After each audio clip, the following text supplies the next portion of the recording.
राधे, जय श्री कृष्णा। आज हम आपके लिए एक और नई कहानी लेकर आ चुके हैं। तो चलिए शुरू करते हैं।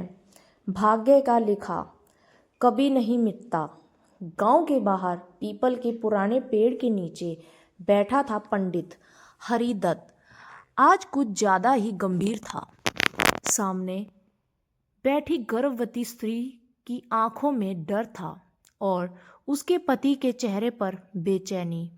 पंडित ने जन्म पत्री देखी, आंखें बंद की और गहरी सांस ली। यह बच्चा असाधारण है, पंडित ने धीरे कहा, पर इसका जीवन संघर्षों से भरा होगा। इसे बहुत कुछ खोना पड़ेगा, मगर अंत में यही बालक कई जिंदगियां बदलेगा। स्त्री घबरा गई। महाराज, क्या इसका भाग्य बदला नहीं जा सकता? पंडित ने सिर हिलाया। भाग्य का लिखा कभी नहीं मिटता बेटी, बस रास्ते बदलते हैं। जन्म और बिछड़ना। कुछ महीनों बाद आंधी तूफान की रात में उस बच्चे ने जन्म लिया। जैसे ही बच्चे की किलकारी गूंजी, गांव के बाहर नदी उफान पर आ गई। उसी रात डाकुओं ने गांव पर हमला कर दिया। अराजकता में बच्चा अपनी मां से छूट गया। एक बूढ़ा साधु जो वर्षों से नदी किनारे रहता था, बहते टोकरे में उस बच्चे को बचा ले गया। उसका नाम रखा गया अर्जुन। साधु का आश्रम। अर्जुन का बचपन जंगल, नदी और साधु के साय में बीता।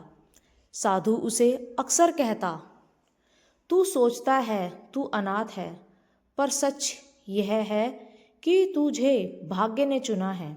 अर्जुन सवाल करता, अगर भाग्य ने चुना है तो मुझे मेरी माँ क्यों नहीं दी? साधु मुस्कुराता, क्योंकि कुछ मिलन देर से होते हैं। शहर की ओर। साधु की मृत्यु के बाद अर्जुन 16 साल की उम्र में शहर पहुंचा। उसके पास ना पैसा था, ना पहचान। वह कभी होटल में बर्तन धोता तो कभी निर्माण स्थल पर मजदूरी करता। हर बार जब वह थक कर बैठता, उसे लगता काश मेरी जिंदगी कुछ और होती। पर हर बार कोई ना कोई अनजान हाथ उसकी मदद कर देता। पहली बार एक दिन अर्जुन ने पढ़ाई शुरू की। वह रात को पढ़ता, दिन में काम करता, पर परीक्षा के दिन बीमारी ने उसे जकड़ लिया। वह फेल हो गया। उस रात वह बहुत रोया। पहली बार उसे लगा कि शायद पंडित गलत था, शायद भाग्य कुछ नहीं होता और मेरा जीवन ऐसे ही व्यतीत होगा। वही चेहरा। सालों बाद अर्जुन एक छोटे स्कूल में शिक्षक बना। वहाँ एक स्त्री बच्चों को खाना बांटने आती थी। पहली नज़र में ही अर्जुन का दिल कांप गया। कुछ जाना पहचाना था। उस चेहरे में स्त्री भी उसे देखकर ठिठक गई। बेटा, तुम्हारा नाम क्या है? अर्जुन। अर्जुन ने बोला कि मेरा नाम अर्जुन है। उस स्त्री की आंखें भर आई। वह वही माँ थी जिसने सालों पहले उसे खो दिया था।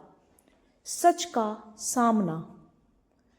मिलन आसान नहीं था, लेकिन सच सुनना दर्दनाक था।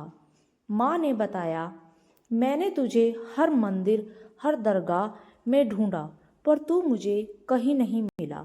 हर रात यही दुआ की कि तू जिंदा हो। अर्जुन चुप था, फिर बोला, शायद हमें अलग होना ही था ताकि हम मजबूत बन सकें।